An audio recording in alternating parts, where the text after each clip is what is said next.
Kanye West is back in the spotlight after he gave a statement about how Diddy used a clone to escape from prison. Allegedly, the person inside Fort Dix right now isn't who people think he is, and the latest leaked footage proves this. Not only that, but 50 Cent also has some things to say after Diddy filed a cease and desist against his new docu-series targeting him. We've got a lot to cover, so let's get started. Diddy has a clone. Apparently, there's this thing spreading around where people are saying that the person that's actually in jail is not the real Diddy. Let me catch you up to speed. This is a real photo of Diddy. Notice the markings on his face. They're very prominent, and they are from the real Diddy. However, in this mug shot right here, you do not see these markings at all. So, people are claiming that whoever is in jail allegedly supposedly is not the real Diddy. This photo always terrified me. There's just something off about this photo. To make matters even more weird, Diddy's private jet is still flying around as we speak and making stops in various locations around the world. Just a few days ago, his private jet was spotted at CLONED Airport, a spot normally reserved for private aircraft. This is from the account Celebrity Jets. They're actually tracking Pete Diddy's private jet flight path, and this is when it was landing at New Zealand. And 2 days ago, it was at Honolulu, Hawaii. This is the actual private jet that they owned, and you can see him getting off this private jet here.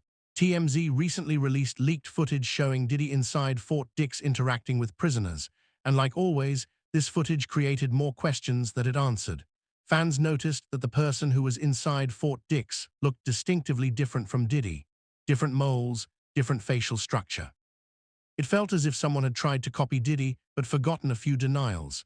At the same time, this alleged Diddy acted differently too. We got video of him at Fort Dix reporting for work in the library, where he is making recommendations and handing out different movies and books for his fellow inmates.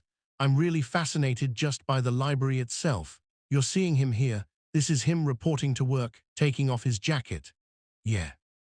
Taking off his scarf and settling in for a day on the job. It looks like a public school library.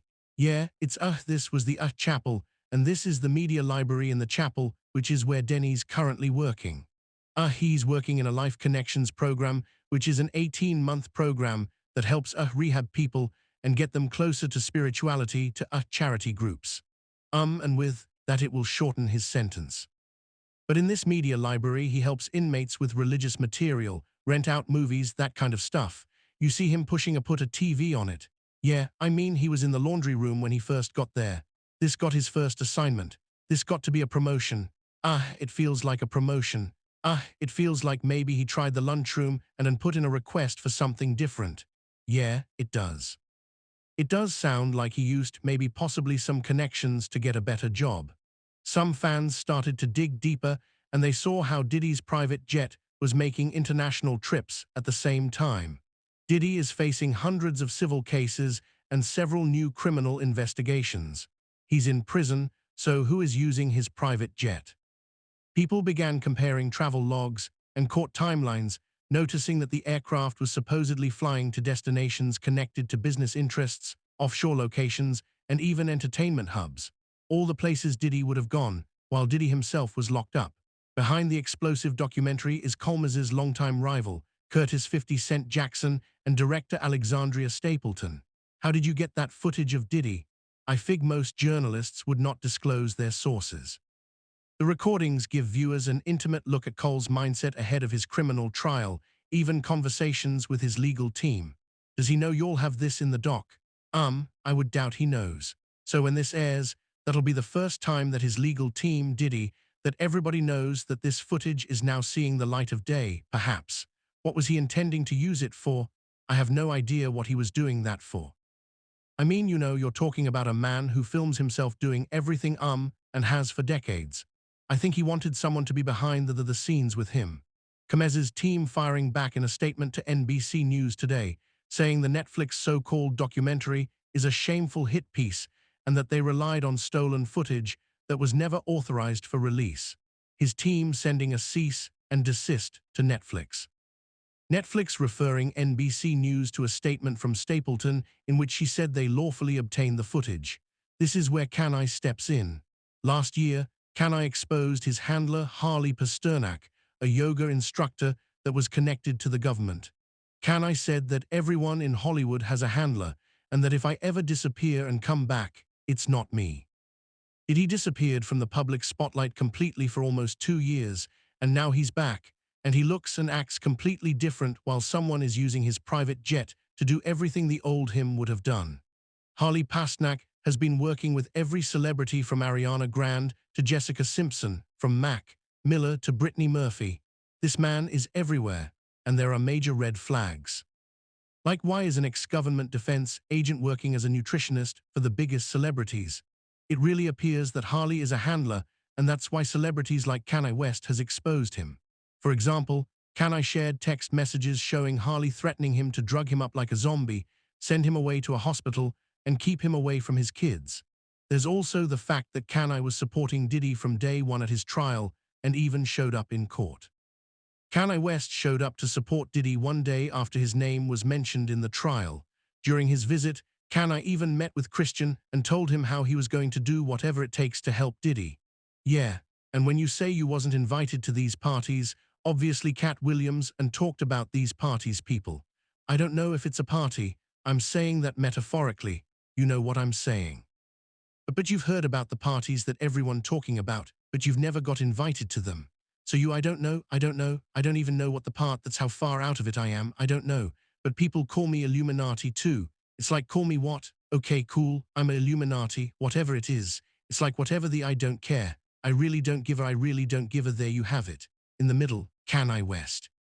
Why did you show up today? Hey guys, Aaron Kursky here from ABC.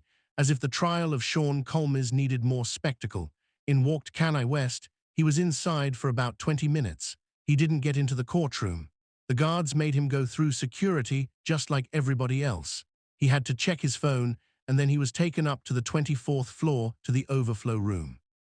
Now, I'm not sure if he didn't like it, didn't think it was the right vantage point for him, but he was only in there for a matter of minutes until he walked right back out.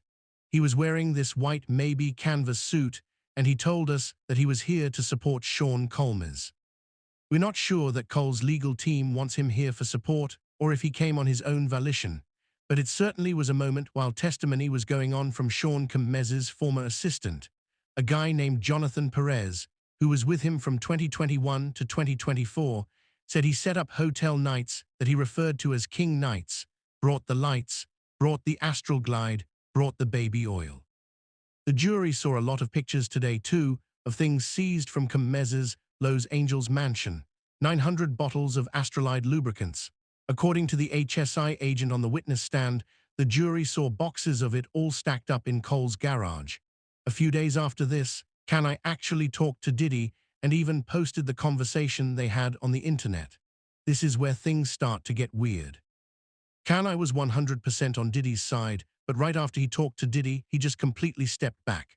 Did Kanye realize something during the call? Real from the front line. You know what I'm saying? It's wicked, wicked, wicked, so you be careful. Yeah, you can't do nothing. You know what I'm saying? I need you out there. You feel me? Yeah, I hear you. Yes, sir. Yeah, yes, sir. Have some fun. Had no fun. And then get behind the mic. Have some fun, chop up them samples, get back on your head and have some fun, get back to smiling. These other mother, they waste your time. You know what I'm saying? Hollywood and cloning go way back. And it's not an allegation people take lightly. Orlando Brown even suggested last year that Kanye had been cloned, and a lot of people believed it. Even Kanye talked about cloning and said this about Elon Musk. Am I the only one who thinks Elon could be half Chinese? Have you ever seen his pics as a child? Take a Chinese genius and mate them with a South African supermodel, and we have an Elon. I say an Elon because they probably made 10 to 30 Elons, and he's the first genetic hybrid that stuck. Well, let's not forget about Obama. You guys actually realize like how there's a taller Kanye and a smaller Kanye. Taller Kanye, and they're fighting for who's going to be Kanye. They're fighting for who's gonna be Kanye, dude, right in front of you. And it's like, yo, bro, leave my brother alone. So Orlando is claiming that there were two Kanyes, but he isn't new to crazy claims.